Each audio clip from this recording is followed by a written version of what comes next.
eModels.co.uk. Make something awesome. Shut up and sit down. Hello gang, Colin here, Festa 67's workshop, and welcome to part 2 of the eModels build of the Tamiya Honda CBR 1000RR Fireblade. And what we're going to be up to today, well, I think our first port of call is going to be getting some of these bits on sticks of goodness ready for going into the spray booth. So that's kind of what I'm going to do today. So I can just drop me frame off of me moto jig for now. This will be making a reappearance later on once everything is getting final assembly. So for the moment, I'll just move that out of the way. And then we'll bring in my shark mouth peg holder of goodness, and we can start getting some of these on the sticks. And yeah, they'll all be getting lined up ready for the spray booth because I'm going to prime everything. So this episode I'm just going to be building little tiny sub assemblies and getting bits and pieces joined together that I know I can then prime, get ready to go, and then start assembling. So I'm going to be backwards and forwards through the instructions today, folks, quite randomly. So I'm just going to grab one of the sprues just to me left there. I've got a little sprue holder just parked next to me. It just makes it easier for me when I'm filming. And we're just looking for the little cross member to go on the frame. So we'll cut that off like that with the nippers of goodness, just away a little bit from the piece, and then we can work down the nub then once it's off the sprue. Now I think those little ears come off as well. I'll just check the old destructions. Yep, they do. So we can nip them off.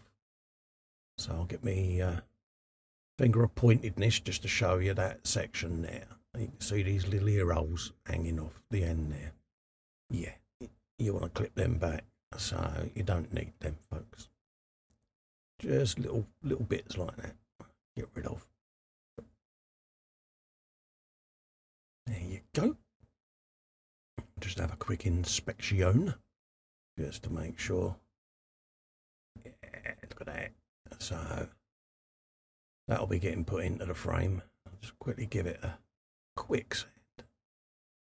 There you go. A little bit happier now. Get the orientation of it right. Let's have a quick look at my magnifier of goodness there.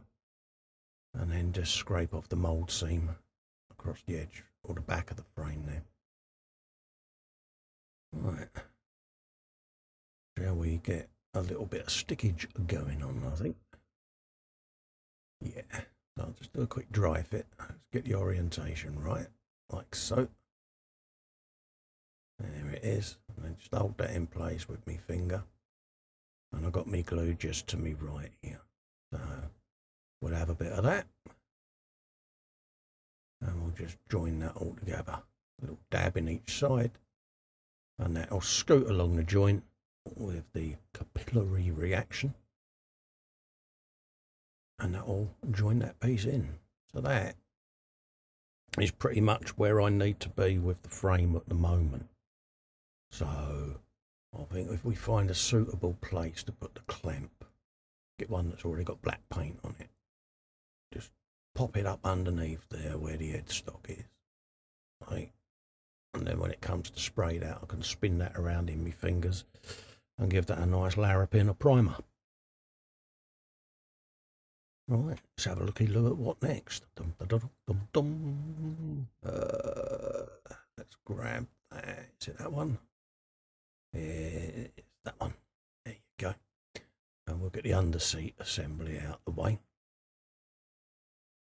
So that'll be getting primed up and joined up as an assembly. Now there are lenses and things that need to go into this piece later on. So I'll be priming them separately and they'll have their own colour. And then we'll start marrying everything up then. And there's another little bit that goes in this. I think it might be on the white sprue. Don't know. I'll have a quick scoot along here just to see. But I've got a feeling it's on the other one. There's only 3 sprues for me to choose from, folks.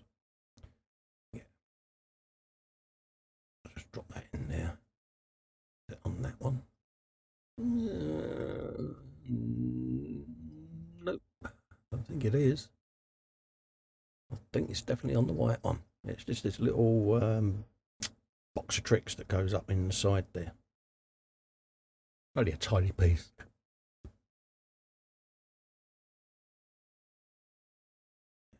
I think I'm going to be right with me first choice, isn't I? Yeah, come on, Festa.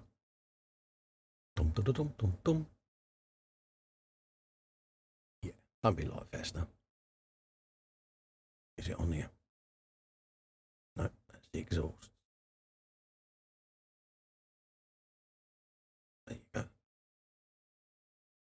Tucked in there. Really? Damn. They tucked that little bit away, didn't they? But I'll have that anyway.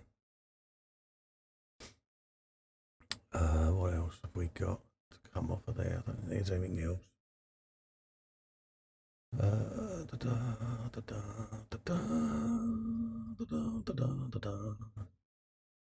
Right, let's sand that and get that looking nice and neat.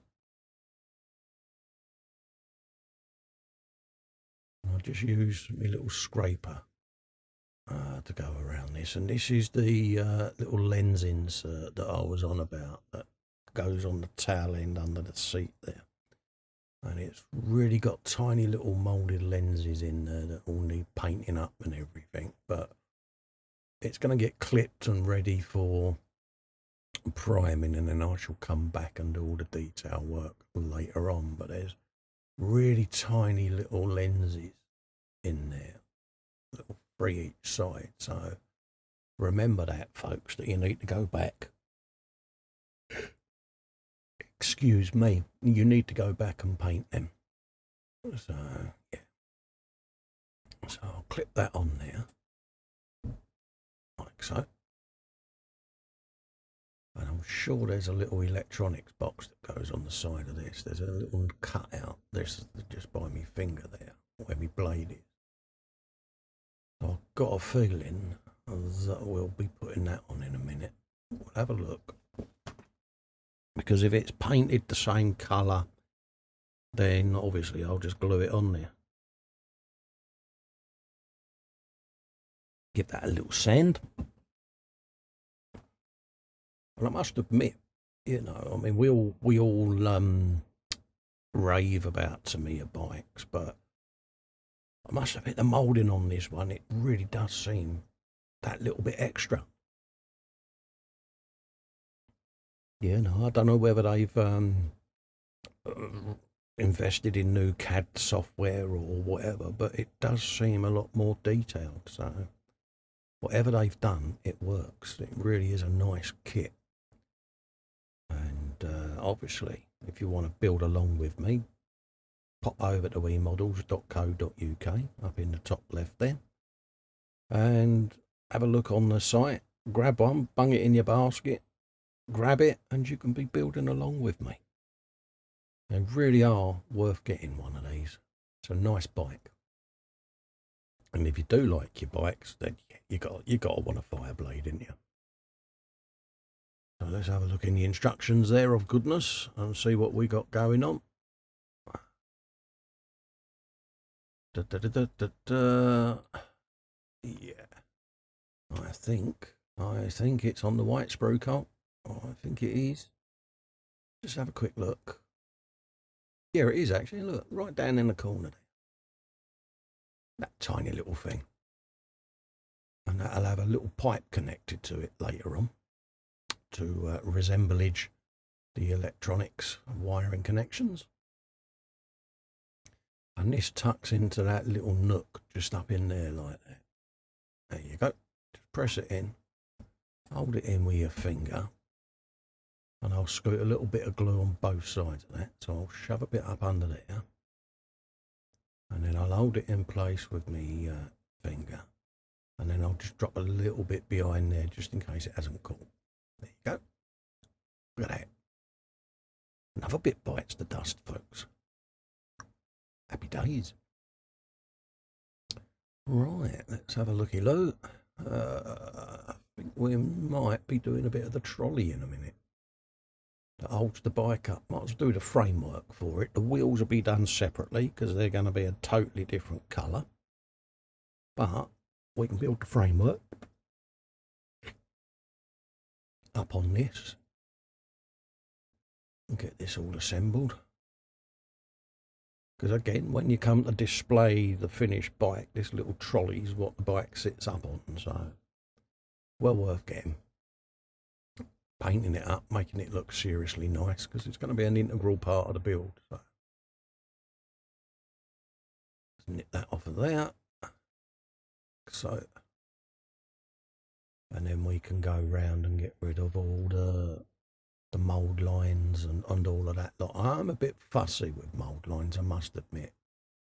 You know, and it takes seconds really with the scrapers just to knock them off, but it really does make the difference, you know, because when it's all painted up and you're looking at it, you see the mould line, you're like, oh, I really wish I had done that. It's easy to do it at this stage, people. A lot of folks think it's overkill, but it's not. It's just, yeah, you're just making it a little bit more fresh, aren't you? So just scoot along there like so. Have a little scrape. You can do this with one of these, or you can use a slightly, if you've got one of your knives where you've knocked the tip off, then yeah, use the older blade, and obviously be careful when you do it, but you can scrape it with using a blade as well. And what you want is you want the edge of the blade. You don't want to be slicing towards it, because you'll end up slicing it like a bit of cheese. You just want to drag it along and knock the seam off. That's all you want to do. So you're using the very sharp bit of the blade, the very, very tip, and just drag it along, and it'll pop that straight off. And then you can quickly go over it then with a buffer or a sanding stick, you know, just to knock off any imperfections. But it just seems to be scraping off quite nicely under here, so we'll have a bit of that. Yeah, I'm happy. And then just do the same on the outside edge. Again, just to get rid of the mould line that goes up over the top there. And then you can smooth away at it until your heart's content. And it just makes it look a little bit more real. Right, there's a big old mould line under there, so we'll say goodbye to that. Like so. A little bit of scrapage, and then do the same around this side. Like so. And then underneath there, have you a piece of that. And then just a deft little sand, just to clean it off. And you can see it dulling down nicely. And it's good because it just provides a key for the primer to bite into then, see? So, like that. There you go. Now I must admit, it's a nice little bit of trolleyage coming on there. Okay, and then we do the same on this bit. Working my way along. Use your fingers underneath the frame for a bit of support so that you're not putting too much stress on the plastic. And sort of sand against the edge of a thumb or a finger and work your way along like I am there. And you're not stressing the plastic. And then same on this piece here, like so.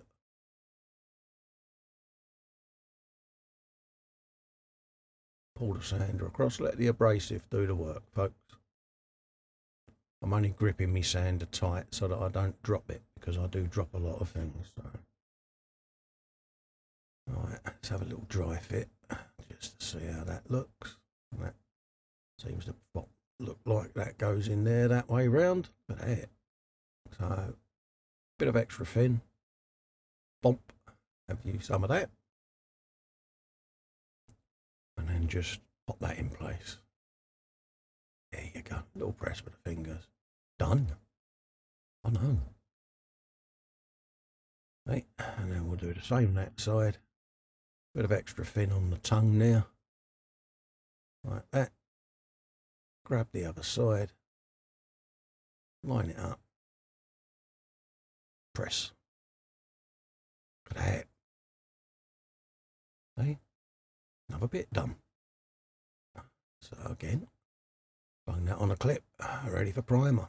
I'll use a mount there where the wheel goes on like that, just so that I can get the paint where it's going to be seen. I'm not too worried about the little bracket because I'll just touch up that corner if I need to with a paintbrush because it's between two wheels. So, right, what are we going to have a looky look at now?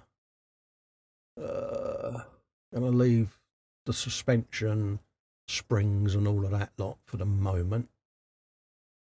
I think we'll have a look at the swing arm. Yeah, let's have a look at the swing arm, folks. Get that assembled, because that's going to be an assembly on its own. So all the bits of that are going to be the same colour. So we might as well join it up, get that clipped, and that'll be another sub-assembly done. So again, we'll just cut around these edges, leaving a bit of the nub on there, just so that we can sand it down.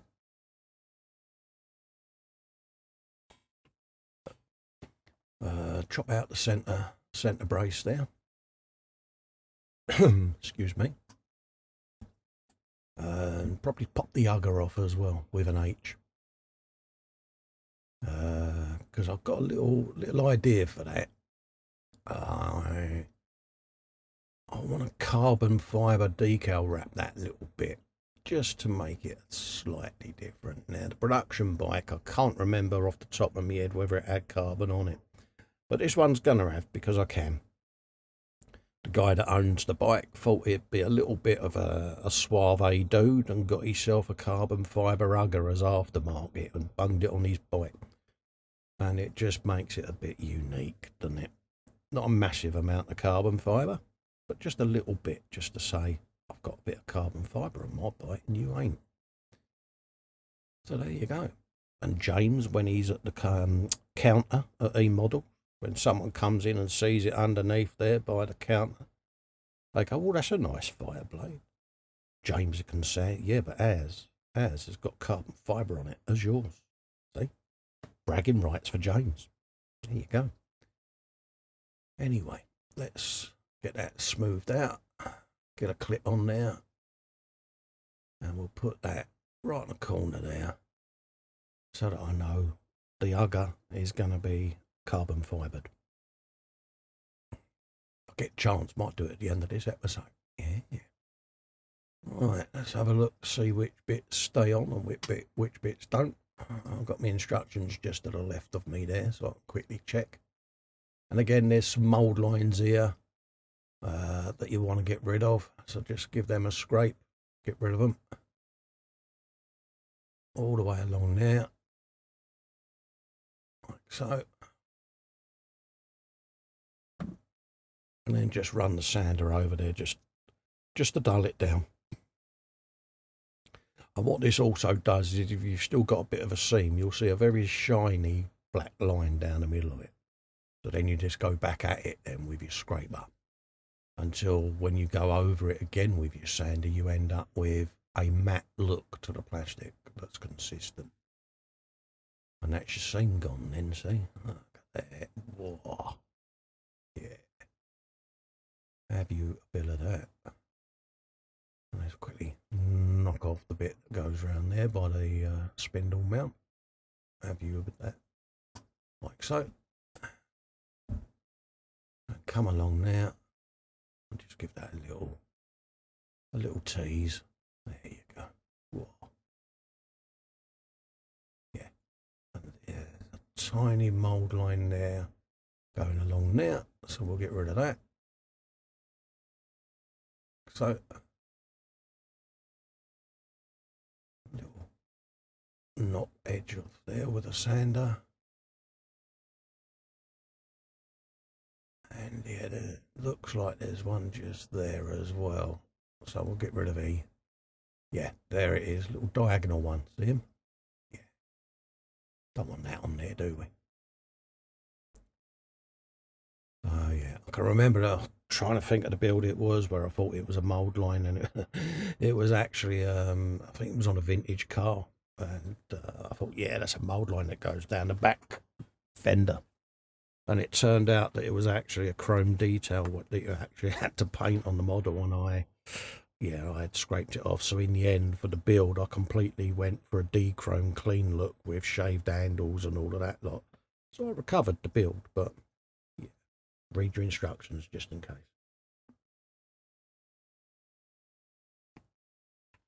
Alright, I'm going to do the same on this side. Like that. That's quite a deep mould line, that one. We'll get rid of him. And then come down the other way there and do the same just there where you can see it. And then come down the other side of the swing arm. Using my thumb almost as a guide. And then I can just deftly go over it with a sander. And there you go. Another piece bites the dust. Blow that off. There you go. And there's a tiny little mould line right down there, same as the other side where the rear wheel spindle goes in. So we'll lose that as well. There you go. There you go. And tap off all the dust. Bit look under the magnifier to make sure it's all gone. Spotted that there's just a little bit there. This is where my magnifier comes in handy. It's just to me left, and I just pop the piece off to me left. Quickly glance through it, through the magnifier at it, and then you can spot whether you've missed any bit. Always handy to have one of them at the bench. Again, it's an accessory that you can grab from eModels, folks. So they do all of these sort of little tools and pliers and that. So treat yourselves. You know you want to. There you go. Come along now. Just gently come along the edge there. All the way down. And there you go. Quick check. All gone. And then just have a look at the brace there, just to see if there's anything that is not supposed to be there. There's a tiny little mark on the edge there, so we'll get rid of that. But other than that, that don't look too bad. And when I do join that together, I'll probably run a little bit of the Contactor Professional along the joins. And what I do with that, where it's got the metal tip, is I try to simulate a weld line where the two pieces join. So I'll be doing that on it. So you'll be able to see that. So we'll just dry fit that. So apologies for being off at the left, but me seeing of goodness is there. So we can dab a little bit of glue in the hole there and start that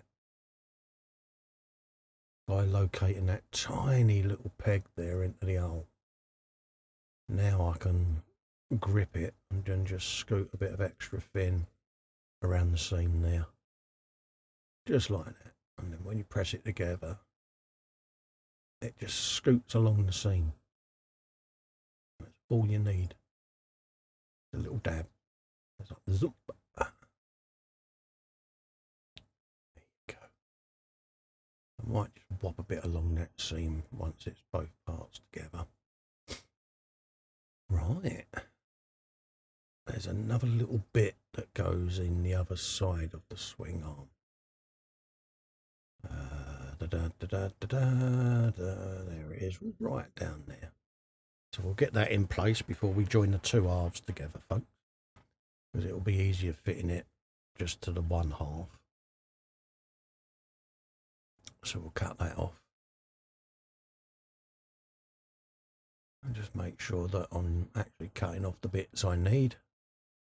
There it is, tiny little piece. Like so. And there's an ear hole on the end there that needs to go. Just like that. And it tells you this on your instructions as well, folks, when you come to these sections. you'll see these pieces highlighted, and you'll see the ear that you need to cut off highlighted. So just a double check. If you're not sure, have a look and compare the picture to what you've got in your hand, and it's that easy to follow. And Tamiya instructions are really good, because any screws you need, you just take the screws out of the bag, rest them on the instructions, and the screw length is identical to what you should need. So it's a great way of doing it. And it's the same with all the pipes, brake lines and things like that. Tamiya really have got this nailed, where they'll say you need a 30mm long piece of pipe, but on the instructions there's a black line that's exactly 30mm long. It's really is intuitive, and I love the fact that they do that, because as a builder it makes it so much easier for you. Right, let's just make sure I'm getting the orientation of this right, because it needs to thread through the gap in the swing arm, and then it'll pop itself into a little excuse me, a little locating pin. I'm just eyeballing it through me glass of seeing this.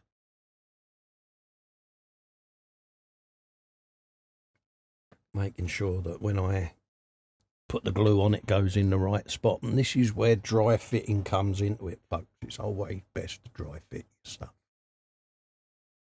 Nothing worse than gluing something, realising it's wrong, and having to redo it. So, yeah. So that's on there now. I'm happy with that. I think now we're ready to do the mating of the two halves. So we'll just quickly dry fit it, just to make sure it sits right, that there's no alignment issues. I might need to jiggle it around a bit to get everything to pop in place, but yeah. There's a tiny little pin again on the other side, so that's the first bit I try to get in, is the pin, and then I can pivot off of that and then line everything up like so. And then whop a bit of glue straight down there. I'm going to go more than I need, because I can sand that back and smooth that off to lose the joins. So I always tend to put a little bit more on exposed seams, because I can then buff them back. You'll see that later on when we do the mudguard. So just pop that in there like so.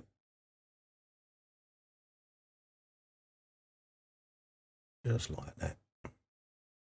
And I just apply a little bit of pressure, because the extra thin is like a welding glue. It melts the plastic.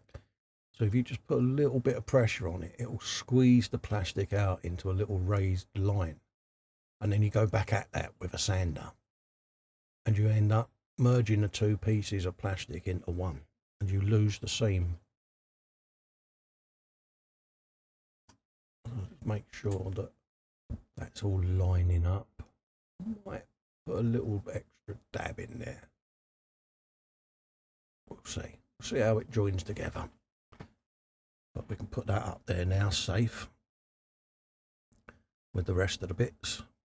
It's always nice to see your forest growing on here, with the pieces on the little tree stems, and suddenly you look at it and you've got a full-blown model kit ready to prime. It's, yeah, nice.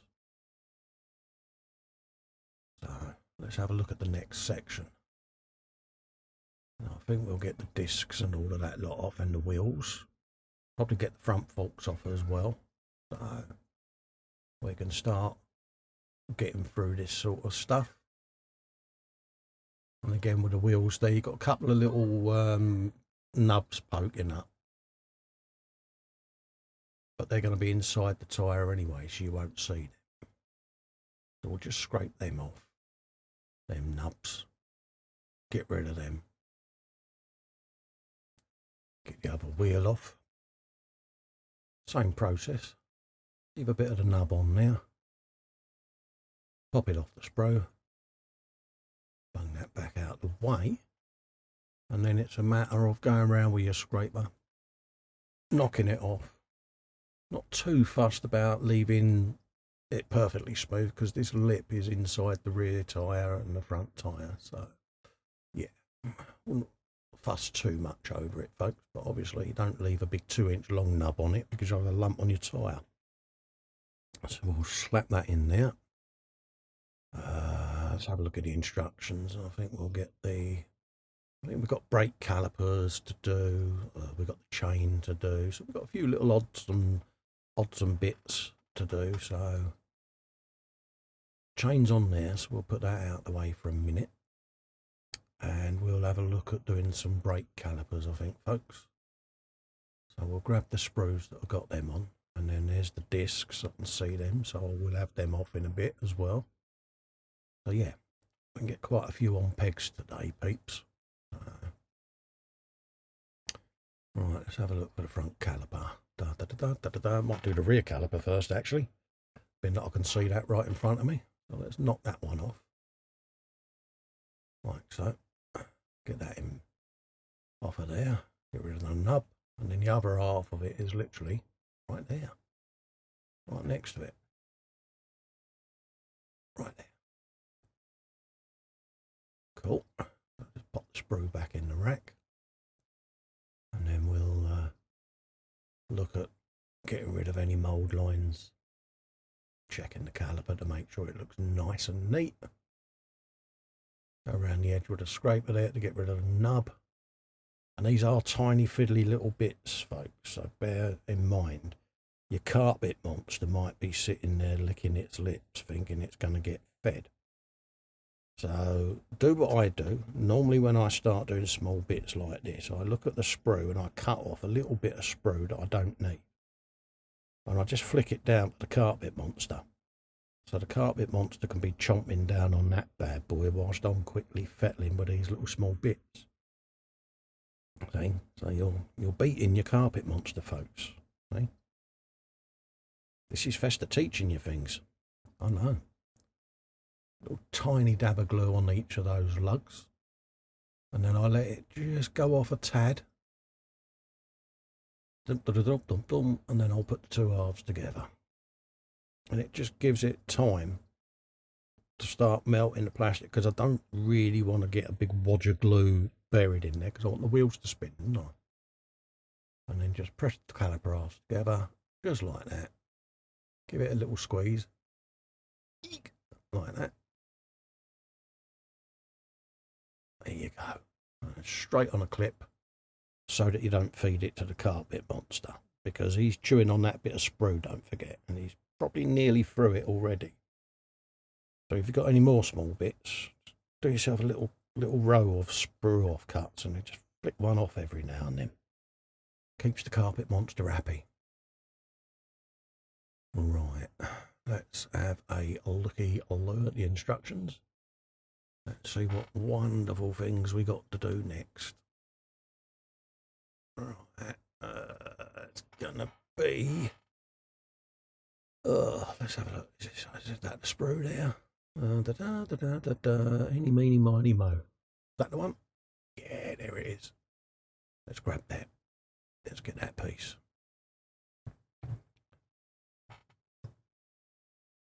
Grab that little bit. Drop that over there. There you go. That nub there. There you go.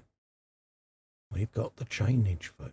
Yeah, and be careful with this one, peeps, because it is really quite flimsy. Now, you can get detail up kits for these bikes where you build your own chains and things like that, but this one I'm doing out of the box for eModels, bless them, so you can get the detail up sets for them. Yes, they're worth it. I mean, what I tend to do with my builds is I choose a build from each genre, be it a plane, a train, an automobile, motorcycle, a tank or anything, and that'll be the one kit that will get any available aftermarket added to it. And it works for me that way, because it can get a bit expensive. But these chains, bear in mind, them plastic, they can be very flimsy, so just caress it nice and gently. Treat it like a prized princess, and you won't break the chain in half then. Because I've done that many a time on a bike. I've been a bit heavy-handed, and I'm like, no. Yeah. Don't be like Festa. Don't go breaking your chains, folks. Right, let's just have a quick move round and see what delight we've got next. Now I'm thinking, do I go for these exhausts? Yeah, come on, let's do the exhausts. They've been staring out at me going, cut me off, cut me off. So, yeah. It's a nemesis most bike builders have of the exhausts, because we all like to try to achieve that sort of hot exhaust look that bikes have, where you've got your different colorization, bluing of the exhaust. And we all try to achieve that as builders, so we'll work our way around the sprues, avoiding the exhausts at all costs, because we know when we start assembling them, we've got to start thinking about how we're going to paint them and that. So I'm going to have another go at it in this build and see how it turns out. I'm not going to profess to be the best person at bluing exhausts, but I have a good try at doing it, folks. And if you haven't gone for the effect or tried the effect, follow me along, have a go and see how you get on. It's all about learning new things, isn't it? That's what we're trying to do. We're trying to teach each other. I learn new things every day in this hobby, and I've been doing it for over 40 years. So, yeah, it's like anything. If you can't learn something new in the hobby, then is there any point in being in the hobby? Because it makes it fun, doesn't it, learning new technique? And we all watch each other's video content and learn new stuff off of each other, so go for it.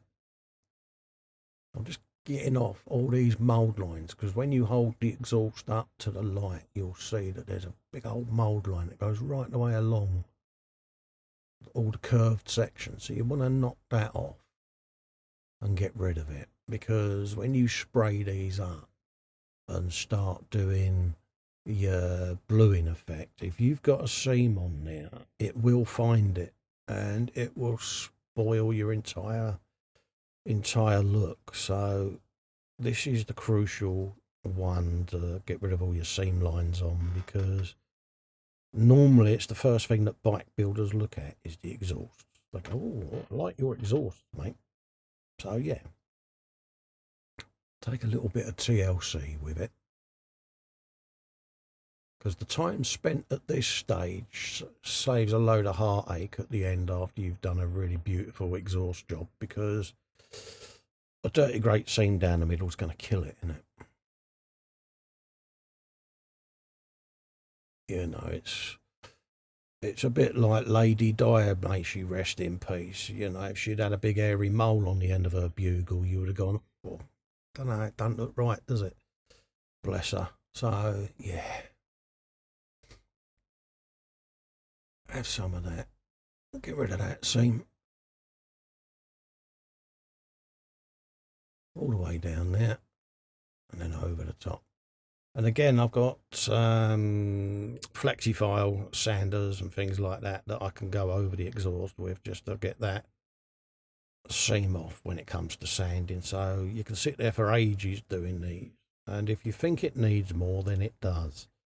So yeah, look right the way along it. Any imperfection, get rid of. Scrape off any nubs. I mean, this section I'm scraping here actually slides up into the muffler, into the silencer, but even so, it's got a nub on it. Now, where that's sliding up through the silencer, it'll foul. So knock it off, get rid of it, and it'll make the final assembly of your exhaust that much easier. Again, right round that bend there, and it's the most visible part of the exhaust that pokes out, and they go and put a mould line on it. Yeah, but you can soon get rid of them, just like that. And just work it along, hold it up under your magnifying glass, any light, try and get light to reflect off of it, and if the seam is there, it will show. And then I shall glue all of these together, and then I'll come back at it once it's all dry with some Contactor Professional, and I'll blob it over the seams, and then I'll sand them and create the fake weld lines. So all of that will be coming up when I come to detail the exhausts. Probably do an episode on it, just start to finish, you know. Almost like a mini eModels tutorial, folks. So, yeah. Let's grab this piece. Get that off of there. Like so. And the same with the other side. Like so. And yeah, it's a rather suave exhaust system. It's a nice little 4-into-1. So there's plenty of opportunities to create weld lines and stuff when it comes to detailing these. And yeah, I'm kind of looking forward to it, but I'm kind of nervous because this particular bike I'm doing in LP paint, lacquer paints, and yeah, it's my first foray into lacquers on scale models, folks. So it's a nice little baptism of fire for me and all. So hopefully it goes well. Am I nervous? Yeah, a little bit, because you know I've been doing acrylics on model kits since year dot. So, but I don't know. I just been watching some lacquer stuff and looking at it and looking at the Tamiya LP range, and it's caught my eye. So I'm going to have a go at it on this one.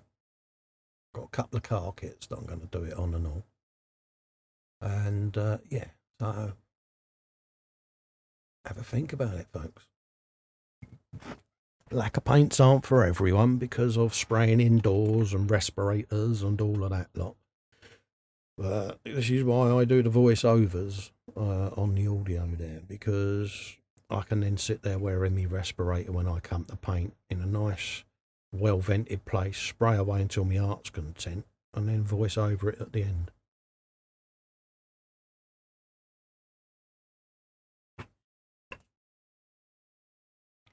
So we join this pipe on here. Little dry fit just to check. Perfect. Absolutely perfect. I'll just pop that in place. Just hold it with my thumb. There you go. And then I can come back at it and get rid of any fingerprints or any glue marks or anything like that that may or may not end up on the exhaust. I'm going to use the white cap for the next bit. And I'm going to put a slightly thick coat on it. And the reason why I'm using the white cap is because I want to squeeze the glue out of the seam, so that then when it's all dry I can sand it, and then it will get rid of the actual seam down the middle where these two halves join together. That's the plan, folks. I've got me pegs of goodness, and they're little closed pegs that I've just converted. I spin them round so they become almost like little alligator clips, see? And it just makes it easier to grip stuff. So you've got wooden closed pegs, turn them round, bing, look at that. Alligator clips, get hold of that. There you go. Shove a couple more under there. They magically appeared there, folks. There, perfect. I'll just let that settle whilst that eases and squeezes, and then I'll possibly I'll go along with a couple of dabs of extra thin just to melt it all down, and it will start letting everything flow where it needs to go. Now I might end up going back over the seam when it's dry. I tend to do that with Contact Professional and make a raised bead. I'll then let that cure, and then I'll sand it again until I'm happy with it. So this is a labour of love, the exhausts. So I shall do almost like a time lapse of it, I think, on its own episode when these are dry. I'll just film a section and let you see what I'm up to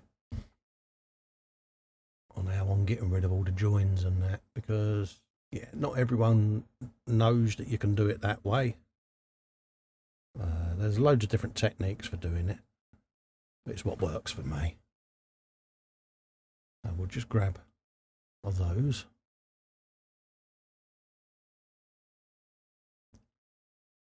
start letting that settle now. Just have a quick look, make sure it's all okay under the magnifier. A tiny little dab just in there, like so. There you go. And then we can join it like so. And there's a little ear that sticks off of the centre of the exhaust that goes into a locator on this. And also you might want to move your pegs a little bit because this wraps round and then goes back up into the silencer as well. Just like that. So you can lose them now because that's had a bit of time to dry. There you go. And then just spin it around and look to make sure that it's all okay. Now mine's got a slight gap there, so I'll clamp it as much as I can, but that is tightly on there, so I'll possibly will run a bit of contactor in there to fill the void, and then I'll shape it, sand it, smooth it, and do what I need to do. But yeah, and that's the exhaust coming together, folks. And I think it looks pretty damn sexy, doesn't it? Look at that. Whoa. Move them over there for a minute. I'll clip them up. I've got a little clamp up on the side there that these all go on. I'll just get them out of the way. Otherwise my bench will just get cluttered. So sorry for my elbow being in shot there, folks. Next, I reckon could be the exhaust silencer, and yeah, have a look. What have we got? There's a cap that goes on the end of it as well, so that needs to come off. Where the two pipes go in, we need that. It's the silencer. There's two mighty great locator peg marks on there, so we'll get rid of those. Smooth them off. And then just scrape that mould line all the way down. And again, this is stage one with the exhaust. This is just knocking off the worst of it. And then once it's all dried and everything, the finessing and the fettling and all of that lot will be done in earnest then. So we'll get it all assembled, get the worst of the stuff off, and then we can come back at it then. There you go, a big old stress mark in that plastic there, so we'll buff that off.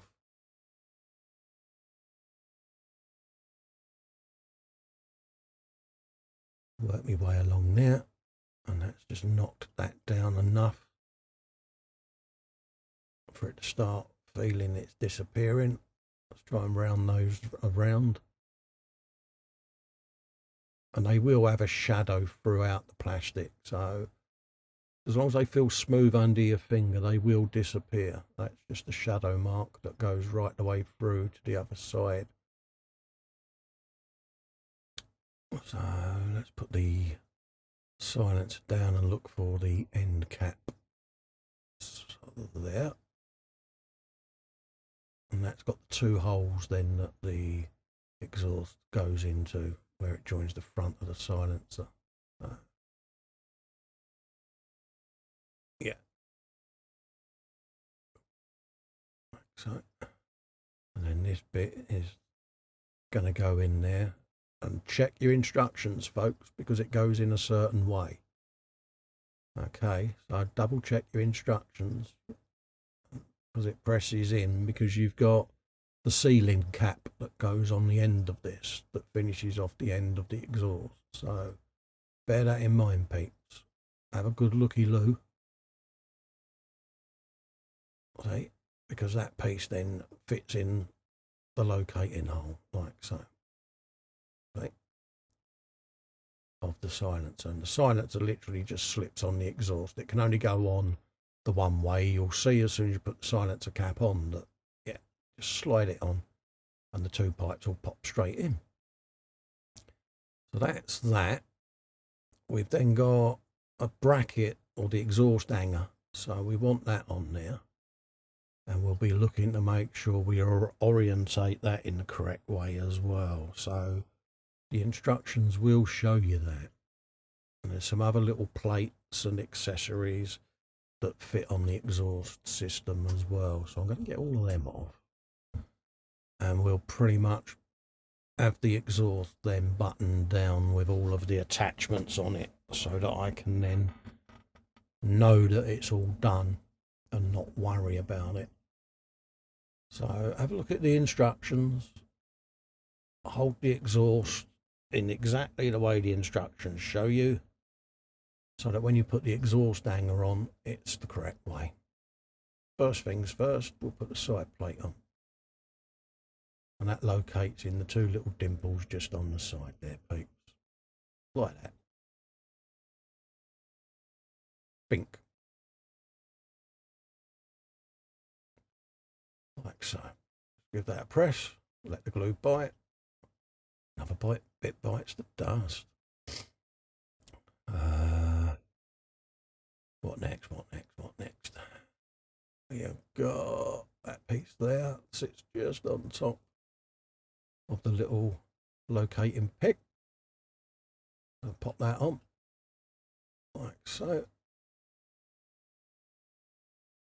Check the orientation on the instructions, peeps. It'll show you. It's got pipe that goes on that later on in the build, so keep an eye on it. And then hold the exhaust by the silencer. Put a dab of glue in, and you want the exhaust hanger to basically go vertical.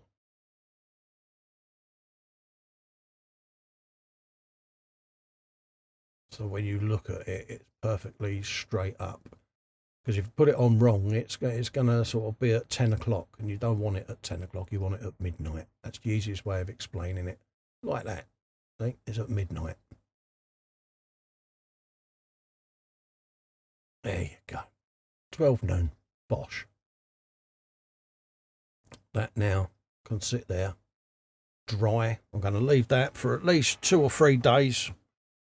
And then I'll come back at it, and I'll fiddle with it and do all my necessary seams. So I spotted the radiator, so we'll have that. Put the sides of the radiator on as well. So that'll be another complete assembly. Let's just look for the sides of the radiator there, because one's got the filler cap on it. There you go. We'll have that. And the other side just there. Again, have a look at your instructions, peeps, to make sure that you've got your radiator orientated the correct way, because it is very easy to put these on the wrong way round. So just bear that in mind. I've done it before, where, you know, I've not checked the instructions, I've looked at the radiator, gone, yeah, that just goes there, glue it on, and then you look and you think, actually, I've got my radiator back to front. Yeah, it does happen, folks. So just check your instructions. You know, and it was an ultimate embarrassment, because I used to ride bikes, and it's like, yeah, spot the pilchard. We all make mistakes, no matter how good we are. We have happy little accidents. So we'll just grab that. Nice big wodge of extra fin along the side. Pop that side on, like so. And then do the same here. Just like that. And you want your top part of your radiator tilting forward, is the side that you put your cap on the right, like that. Okay. There you go. And that's what it should look like. A couple of little pegs on that. Didn't spot them. Nip them off. Just like that.